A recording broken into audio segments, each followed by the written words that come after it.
अगर मैं बोलूं कि मम्मी खाना बनाती हैं, पापा ऑफिस जाते हैं, लेकिन अगर यही चीज आपको किसी से पूछनी हो तो आप कैसे पूछोगे? क्या मम्मी खाना बनाती है? क्या पापा ऑफिस जाते हैं? क्या आप पढ़ाई करते हो? क्या आप हर रोज अखबार पढ़ते हो? तो ऐसे सेंटेंस को यानी कि क्वेश्चन मार्क वाले सेंटेंस को इंग्लिश में कैसे ट्रांसलेट करेंगे, चलिए सीखते हैं मेरे साथ बहुत ही आसान तरीके से। तो पहला जो सेंटेंस है हमारा, क्या तुम खेलते हो? क्या कहा? क्या तुम खेलते हो। यहाँ पे हम किसी से पूछ रहे हैं क्या तुम खेलते हो, ऐसे भी बोलते हैं क्या तुम क्रिकेट खेलते हो। तो यहाँ पे हम उससे पूछ रहे हैं ना, तो ऐसे सेंटेंस में फॉर्मूला क्या लगता है? तो सबसे पहले आता है डू या फिर डस। क्या कहा? डू या फिर डस। डस किसके साथ आता है? ही, शी और नेम। क्या कहा? ही, शी या फिर नेम के साथ। तो बाकी जो बच गए वो उसके साथ क्या आएगा? डू आएगा। उसके बाद आता है हमारा सब्जेक्ट। क्या आता है? सब्जेक्ट आता है, फिर एक्शन वर्ब आता है, फिर हमारा ऑब्जेक्ट आता है। अंडरस्टैंड? तो चलिए देखते हैं हमारा यहाँ पर सबसे पहले सब्जेक्ट क्या है। सब्जेक्ट देखेंगे तो हमें समझ में आ जाएगा। तो यहाँ पे क्या तुम खेलते हो, तो यहाँ पे कौन खेल रहा है? तुम खेल रहे हो। तो तुम जो है वो सब्जेक्ट है और तुम की इंग्लिश होती है यहाँ पर यू। यू होती है और यू के साथ डू आएगा कि डस? मैंने क्या कहा? ही, शी और नेम के साथ डस आता है, तो यानी कि हमारा यू के साथ डू आएगा। तो यानी कि ये क्या हो जाएगा? Do you. क्या आएगा? Do you play. Do you play. तो लिख देते हैं इसे भी हम, डू यू प्ले। या हम किससे पूछ रहे हैं? Do you play. अगर हम ऐसे पूछते क्या तुम क्रिकेट खेलते हो, तो यहाँ पे आता है do you play cricket. Do you play cricket, do you play ludo, do you play hockey. इस तरीके से चेंज हो जाते हैं। ठीक है, नेक्स्ट देखते हैं, क्या तुम ऑफिस जाते हो? क्या तुम ऑफिस जाते हो? अब यहाँ पे ध्यान रखने वाली बात है, जो मैंने आपको इससे पहले सेंटेंस सिखाए थे, तो यहाँ पे वहां पे क्या था? तुम ऑफिस जाते हो। क्या नहीं था? तुम ऑफिस जाते हो। तो क्या हो गया था वहां पे सेंटेंस हमारा? तुम की इंग्लिश यू हो गई थी। ठीक है, तुम की इंग्लिश यू हो गई थी। फिर यू गो टू ऑफिस, यही तो था, you go to the office. अब यहाँ पे क्या है तो कैसे आएगा हमारा? डू या डस पहले आएगा? तुम है तो यू है, यू के साथ डू आता है, डू यू। क्या आएगा? Do you go to office. तो चलिए इसे भी लिख देते हैं, do you go to office. Do you go to office. ठीक है, क्या राम अंग्रेजी सीखता है? यहाँ पे कौन सीख रहा है? राम सीख रहा है। सब्जेक्ट हमारा राम हो गया, यानी कि राम एक नाम है, नाम के साथ डस का यूज हो जाता है। तो यहाँ पे क्या हो जाएगा? डस राम। डस राम। ठीक है, इतना लिखते हैं पहले यहाँ पे, डस राम। ठीक है, अब वो क्या कर रहा है? सीख रहा है। सीख रहा है, सीखने को बोलते हैं लर्न।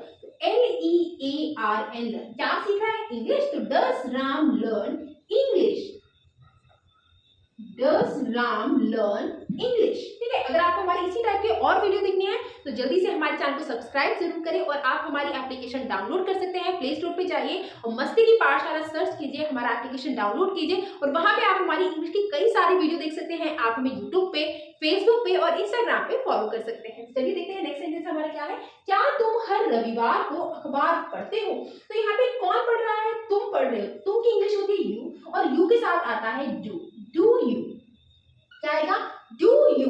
अब यहाँ पे पढ़ना, पढ़ने की इंग्लिश होती है रीड। Do you read? ठीक है, क्या पढ़ रहे हो? न्यूज़पेपर।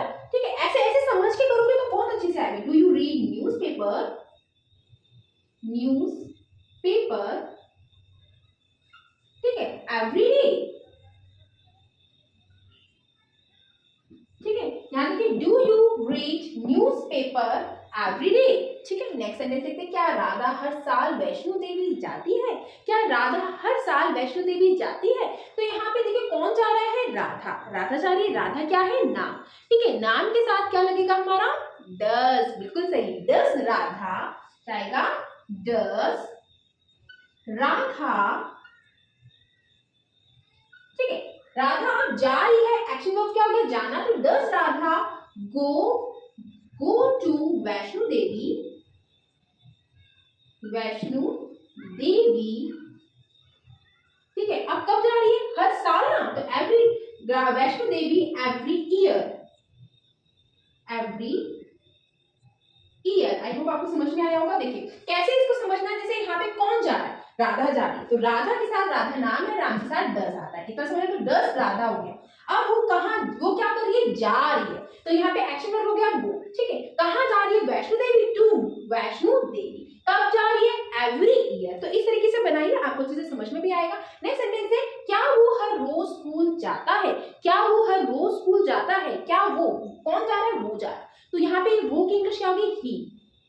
ही के साथ डस आता है तो डस ही, इतना लिख लेते हैं, डस ही हो गया। अब वो क्या कर रहा है, जा रहा है ना, कहीं भी जाए, जा तो रहा है, तो डस ही गो कहाँ जा रहा है, स्कूल, तो डस he go to school, to जैसे यहाँ पे वैष्णो देवी के साथ to go to Vaishno Devi आया ना, तो ऐसे यहाँ पे डस ही गो टू स्कूल, ठीक है, यहाँ पे आया to school, does he go to school. अब देखो हर रोज लिखा है तो एवरी डे, ठीक है। नेक्स्ट सेंटेंस देखते हैं, क्या दादाजी हर रोज मेरे लिए मिठाई लाते हैं, तो यहाँ पे मिठाई कौन ला रहा है, बोलिए, दादाजी ला रहे हैं, तो दादाजी हमारे कौन हुए, सब्जेक्ट हुए, ठीक है। अब यहाँ पे नाम है, ठीक है, तो अब यहाँ दादाजी के साथ डू आएगा कि डस आएगा, ही शी है, नाम के साथ डस आता है, डस दादाजी है, डस ग्रैंडफादर, लिख लेते हैं इतना, डस ग्रैंडफादर, ठीक है, डस ग्रैंडफादर। अब वो मिठाई को क्या करते हैं, लाते हैं ना, तो does grandfather bring, does grandfather bring, अरे बाबा, BRING ब्रिंग, डस ग्रैंडफादर ब्रिंग, तो वो क्या लाते हैं, स्वीट, मिठाई, तो SWEET स्वीट, डस ग्रैंडफादर ब्रिंग स्वीट। अब वो मान लीजिए क्या लाते हैं, मिठाई लाते हैं, कब लाते हैं, हर रोज लाते हैं, किसके लिए लाते हैं, मेरे लिए, तो does grandfather bring sweet for me every day. I hope आपको ये सारे सेंटेंस अच्छे से समझ में आएंगे, तो इसी टाइप के सेंटेंस को प्रैक्टिस कीजिए और अपने मन से भी अलग सेंटेंस बनाइए, और बार बार ऐसे मत कीजिए कि यहाँ पर क्या है, एक बार जब आप प्रैक्टिस करेंगे ना तो आपको अच्छे से समझ में आएगा। मेन चीज है आपकी प्रैक्टिस की। अगर वीडियो अच्छा लगा हो तो प्लीज लाइक एंड शेयर जरूर करें, आप चाहे तो इसका स्क्रीनशॉट ले सकते हैं। आई होप आपको अच्छे से समझ में आया होगा। तो आप चाहते हैं अगर हमारी सारी वीडियो एक ही जगह देखना है तो प्ले स्टोर पे आप हमारी ऐप को डाउनलोड कर सकते हैं, और आप हमें यूट्यूब, फेसबुक और इंस्टाग्राम पे फॉलो कर सकते हैं। हमें सब्सक्राइब जरूर करें और हमारी वीडियो आप बहुत सारे लोगों के साथ शेयर जरूर करें, ठीक है। अब यहाँ पे देखिए, मैं एक ही सेंटेंस को कई तरीके से बताती हूँ। क्या तुम ऑफिस जाते हो, क्या लिखा है, क्या तुम ऑफिस जाते हो, तो क्या है, do you go to office, ठीक है। अब ध्यान से सुनना, क्या वह ऑफिस जाता है, क्या वह की इंग्लिश ही होती है, तो यहाँ पे क्या है, does he go to office, क्या वह ऑफिस जाती है, तो does she go to office, क्या राधा ऑफिस जाती है, तो यहाँ पे does Radha go to office, क्या हम ऑफिस जाते हैं, तो डू, हम के साथ डू आएगा, तो डू यहाँ पे वी गो टू ऑफिस। आया समझ में? तो इस तरीके से सेंटेंस चेंज होते रहते हैं, तो इस तरीके से आप प्रैक्टिस करेंगे तो आपको बहुत अच्छे से समझ में आएगा। जैसे मैं यहाँ पे बोलूं, क्या तुम खेलते हो, को मैं बोलूं क्या तुम क्रिकेट खेलते हो, तो यहाँ पे क्या तुम क्रिकेट खेलते हो, तो क्या आएगा, डू यू प्ले क्रिकेट हो गया।